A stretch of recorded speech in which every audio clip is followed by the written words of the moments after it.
É muito bom tê-lo conosco aqui, Fabrício Luiz, na Aliança Apologética Brasileira. De imediato, eu quero já agradecer a sua disposição, de responder as perguntas aqui para o nosso canal e também a tirar aí dúvidas que talvez possam estar na mente dos seguidores do canal e daqueles que se interessam pela apologética. Muito obrigado por você participar aqui da Aliança Apologética Brasileira e logo na sequência eu farei as perguntas. Olá, Rafael. Para mim também é uma alegria estar aqui conversando hoje. E eu que agradeço o convite da Aliança Apologética Brasileira para essa conversa e desejo que a bênção de Cristo esteja hoje, então, sobre todos os nossos ouvintes. Fabrício, eu gostaria que você apresentasse quem é você para nós aqui e os seguidores da Aliança Apologética Brasileira. Então, o meu nome é Fabrício Luiz Lovato, eu sou biólogo, professor, curso doutorado na área de Educação em Ciências na Universidade Federal de Santa Maria e também estudo teologia por um programa de treinamento teológico da Igreja Batista do Sétimo Dia. Eu sou membro na primeira Igreja Batista do Sétimo Dia na cidade de Novo Hamburgo, aqui na região metropolitana do Rio Grande do Sul. E há um certo tempo também eu venho desenvolvendo um trabalho com um grupo de estudos bíblicos aqui na minha cidade, Santa Maria, também no Rio Grande do Sul. Fabrício, eu creio que muitas pessoas não conhecem a Igreja Batista do Sétimo Dia. Você poderia nos explicar aí rapidamente o que é a Igreja Batista do Sétimo Dia, quando que ela surgiu, se é um movimento novo, se é um movimento antigo? Nós até conhecemos bem o trabalho, mas muitas pessoas não conhecem e às vezes até confundem realmente a Igreja Batista do Sétimo Dia com a Igreja Adventista do Sétimo Dia. Você poderia então deixar aí, é claro, para os seguidores do canal, aqueles que acompanham aí nosso trabalho, o que é a Igreja Batista do Sétimo Dia. Então, os Batistas do Sétimo Dia, eles são uma igreja evangélica, histórica, de linha batista tradicional, e que tem a sua origem na primeira metade do século XVII na Inglaterra, embora não seja possível nós precisarmos uma data exata para sua origem. Então, naquele período ali após a Reforma Protestante, à medida que o pessoal começou a ter um novo acesso às escrituras, algumas doutrinas começaram a ser redescobertas, então a salvação apenas por meio de Cristo, a justificação pela fé. Então, alguns estudiosos na Inglaterra, como Jacques Ockford, William Seller, Peter Chamberlain, que era um médico da realeza inglesa, Francis Bampfield e diversos outros estudiosos, começaram a chegar à conclusão, então, de que o sábado do sétimo dia ainda era uma obrigação para os cristãos, como um período especial de descanso físico, de reunião, de encontro cristão, diferindo assim então de outros irmãos em Cristo que ensinavam que ou a lei dos 10 mandamentos havia sido abrogada, anulada por Cristo na cruz, ou então que a santidade do sábado do sétimo dia havia sido transferida para o domingo, para o primeiro dia da semana por causa da ressurreição. Mas, então, eles mantiveram essa convicção de que o sábado do sétimo dia, lá de Êxodo 28 a 11, ainda era um requerimento, então, para a igreja do Novo Testamento.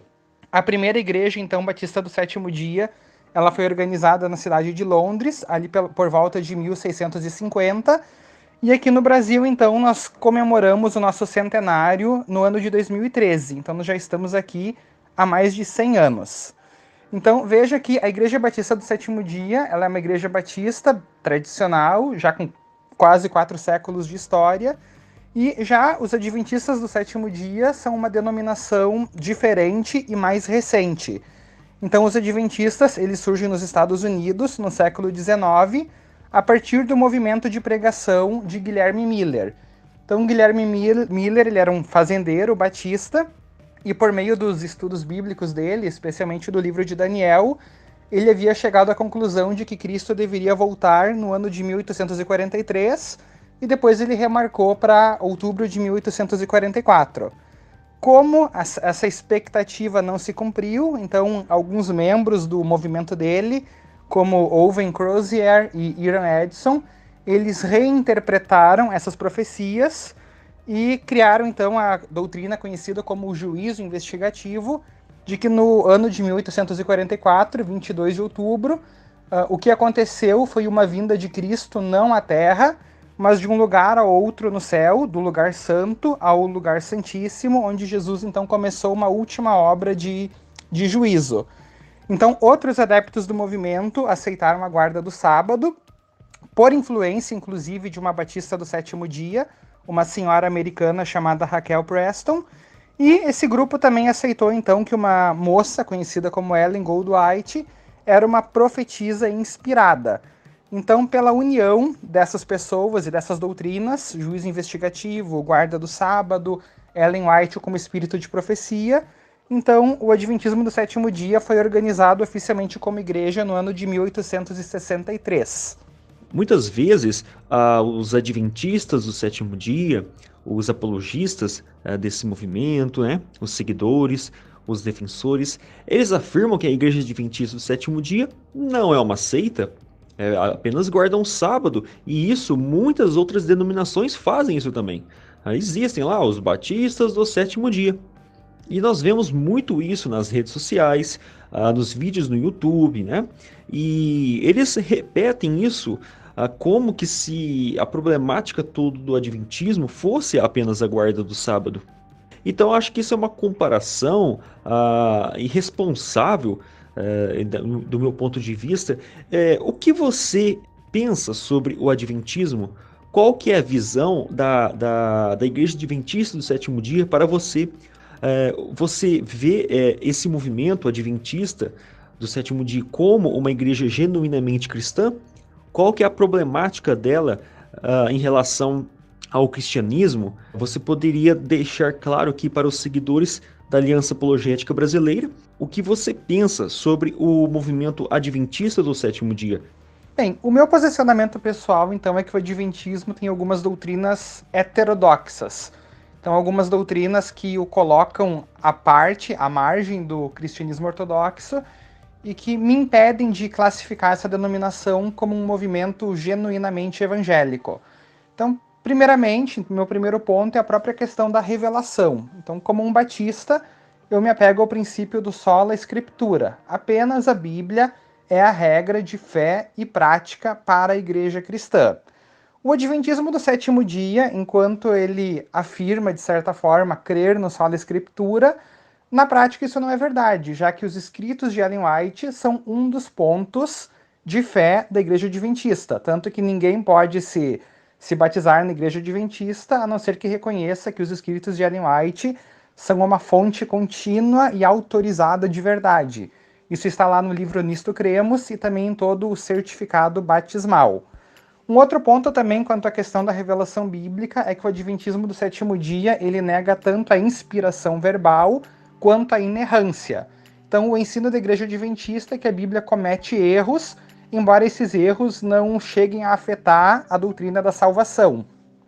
Samuel Bacchiocchi, que foi um grande erudito adventista já falecido, ele comentou inclusive que uma das razões para o adventismo negar a inerrância bíblica é o ministério de Ellen G. White, já que Ellen White acabou cometendo alguns erros, os profetas bíblicos também devem ter cometido alguns erros.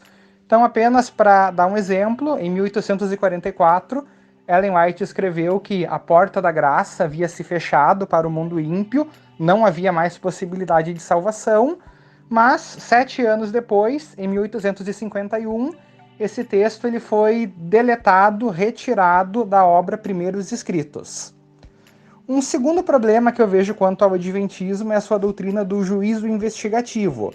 Então, segundo essa doutrina do juízo investigativo, lá em 1844, Cristo, apenas naquela data, Cristo teria então entrado no lugar santíssimo do céu.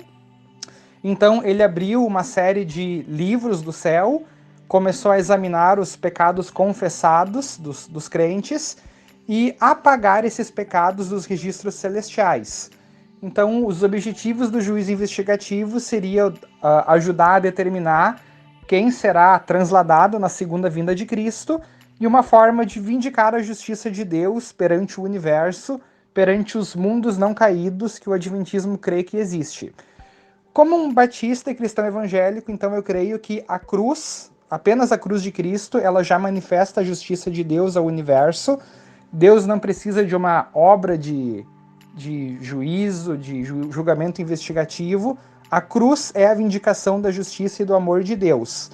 E também nós cremos que na própria ascensão de Cristo é onde Cristo entrou no lugar santíssimo, isso está lá em Hebreus 9. Várias vezes também o livro de Hebreus afirma que Jesus se assentou à destra do trono do Pai, o que justamente era representado pelo lugar santíssimo no tabernáculo terrestre. E a Bíblia também declara que hoje Cristo é o nosso intercessor, é o nosso advogado, é o nosso mediador, e o papel de juiz Cristo só realizará na segunda vinda. Então é uma interpretação equivocada quanto ao que Cristo está fazendo por nós hoje no céu. Uma terceira crítica, então, que eu teço quanto ao Adventismo é a visão eclesiástica que o Adventismo tem, a visão a respeito da igreja. Então, para o Adventismo do sétimo dia, a igreja é uma instituição, é a própria instituição.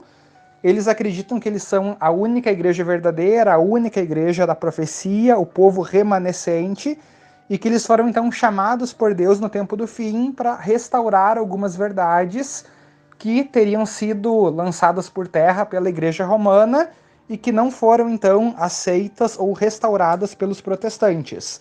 Então, por causa disso, o Adventismo ele visualiza os demais evangélicos não como seus irmãos em Cristo, mas como um campo missionário. Ele olha para o outro evangélico como alguém com quem ele precisa compartilhar a verdade presente. E uma coisa bem engraçada é que o Mark Finley, que é um pastor adventista, inclusive ele escreveu um livro chamado Studying Together, Estudando Juntos, que é um manual para ajudar o adventista a compartilhar a sua fé com outras pessoas. E nesse livro, então, existem orientações de como compartilhar a fé com budistas, com judeus, com muçulmanos, mas também com luteranos, metodistas, presbiterianos, batistas. E na edição em inglês do livro tem um capítulo até para os batistas do sétimo dia. Então, algumas orientações para os adventistas convencerem os batistas do sétimo dia que é a igreja adventista, que é a igreja remanescente da profecia. E, como um quarto ponto, então, para a gente encerrar, embora tivesse mais coisas a serem ditas, a própria questão do sábado. Então, o adventismo do sétimo dia, ele reveste o sábado com uma relevância escatológica que nós, batistas do sétimo dia, não temos, não vemos assim. Então, para nós, o Espírito Santo é o selo de Deus. Isso está lá no livro de Efésios 1, verso 13, capítulo 4, verso 30. Já para o adventismo do sétimo dia, o sábado é o selo de Deus e o domingo é a marca da besta citada lá em Apocalipse 13. Então, no livro Eventos Finais, especialmente no capítulo 15, existem várias citações quanto a esse sentido, de que o sábado é o muro de separação entre quem serve a Deus e não serve, que o sábado é a pedra de toque da lealdade. Inclusive, tem lá uma citação de Ellen White que, assim como foi colocado um sinal sobre a porta dos hebreus no Egito, lá durante a ocorrência da 10ª praga, assim, no fim dos tempos, o sábado será um sinal sobre o povo de Deus. Então, um completo disparate quanto ao simbolismo ali do que realmente salvou os judeus na 10ª praga. É interessante também que no livro Primeiros Escritos, a Ellen White relata uma visão onde ela teria visto o santuário celestial, ela entrou lá, ela viu as 2 tábuas da lei, viu os 10 mandamentos escritos, e ela diz que havia um halo, uma luz gloriosa envolvendo o mandamento do sábado, e que o mandamento do sábado brilhava mais do que os outros mandamentos, porque ele foi justamente separado para ser guardado em honra do nome de Deus. Algo que é bastante diferente do que eu leio no Novo Testamento, quando um mestre da lei chega a Cristo e pergunta: Senhor, qual é o maior mandamento da lei? Jesus não responde: o maior mandamento da lei é o sábado, porque ele brilha mais. Mas Cristo apresenta o amor a Deus como o maior mandamento, e não o sábado. Então, por isso, esses são alguns dos problemas teológicos que eu vejo na denominação adventista do sétimo dia.